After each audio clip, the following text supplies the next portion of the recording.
This particular cemetery, though, had been visited so often by young people and so many pot parties in there that the homeowner, where the cemetery was located on his property, became very incensed and felt that the village officials and the police should be doing more to stop that.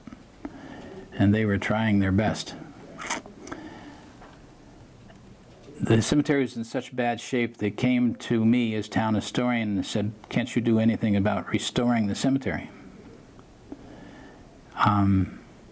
I got an Eagle Scout, eager young man who decided he would like to do that for a project, and I gave him the listing of all the stones, and he began to find out where they were, because in some cases they were just broken and the pieces were in the surrounding underbrush. He had found a good many of them and brought them back to their original location, because we had a map of that cemetery and knew where they were.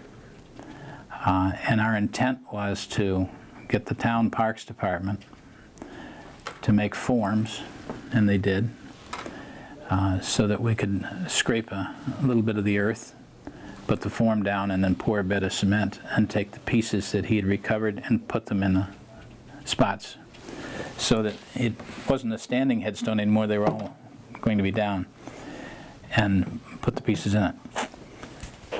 He was ready to do that with the Parks Department when he came there the next day and discovered that somebody had gone after every headstone with a sledgehammer and just pulverized the entire site. So instead of anything to bury in a bed of cement, he now had bits and pieces of stone. And the poor kid was distraught. He didn't know what he was going to do. I was distraught. I didn't know what to do. What we finally did was he rounded up as many pieces, large pieces, as he could. He took them home to his garage and tried to repiece the stones together. And he wound up with maybe 3 or 4 of the original stones. We took those, and the Parks Department guys again came down, put them in a bed of cement, and pressed them in. So the project finally was done, but not with any of the real cemetery left. When that stone cured, the cement cured, we felt at that time the best thing to do was just to cover the whole cemetery with a layer of earth. So that's what was done. 6 inches of topsoil was put over the top of that cemetery, and seed was spread.